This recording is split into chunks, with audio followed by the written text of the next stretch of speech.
78. What is an appropriate disciplinary time window? First, realize that stay clean time windows are a matter of company preference and past practice. Progressive discipline shouldn't be looked at as a formality that companies have to go through before they're free to terminate someone for cause.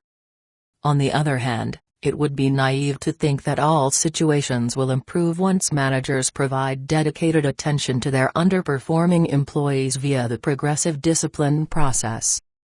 Therefore, documenting the expected time frames for performance improvement becomes a critical part of all written warnings. Be reasonable.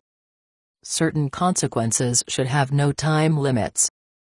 An employee who engages in behavior that could be construed as harassing or discriminating, for example, may not be ready for termination in your opinion. However, you'll want to send a strong message that such behavior will not be tolerated in the future and that any additional incidents could result in termination.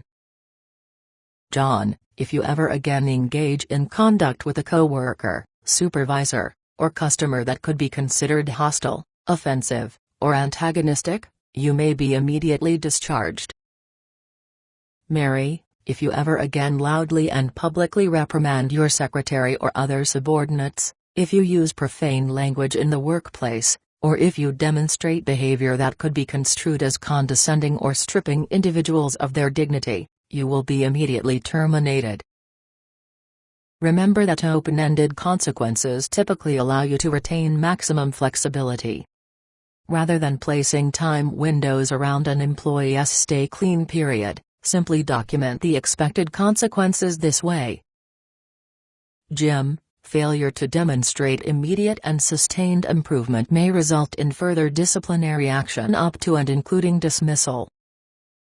Such language is recommended at the conclusion of all documented warnings because it provides you with the most discretion on a go-forward basis.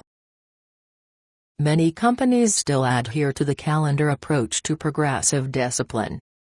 There's certainly nothing wrong with this style, however, many employers fear that workers will stay clean only long enough to get through the probation period, only to commit the same errors once the probationary window has expired. Tell me more. Since this calendar approach is so common, let's look at how it works. Employers who use disciplinary time windows typically dole out stay clean periods in 30, 60, and 90-day increments. 90 days is normally the maximum for most performance and attendance-related problems. Most courts would consider stay clean periods for longer than that to be onerous. 30 days, to closely monitor a poor performer's work, use a short window such as 30 days. If the individual is having difficulty performing the essential functions of the job, that should be enough time to observe results. Shop floor workers, administrative support staff, and customer service representatives typically fall under this category. 60 days, salespeople in many professions who aren't meeting benchmark performance standards typically get 60-day windows.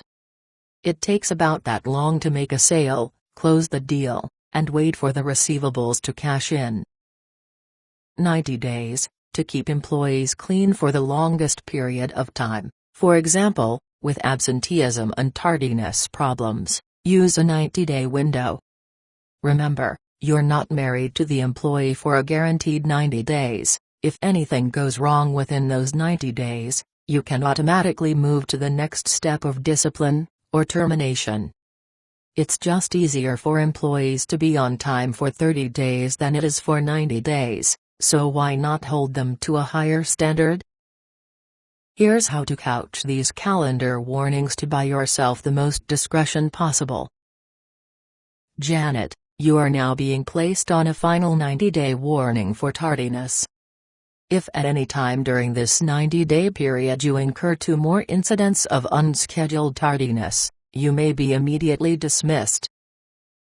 By the way, if Janet survives the 90-day window and then has 2 consecutive tardies a week later, you'll still retain the discretion to terminate her. Most courts and arbitrators would recognize that you're not obligated to start the entire process over again just because your employee passed some magic time limit. However, if 2 months go by and then Janet has 2 consecutive tardies, you very well might have to issue another final written warning. As with all cases of progressive discipline and termination, individual cases must be determined on their own merits. When in doubt, confer with appropriate legal counsel to review the specifics of your case.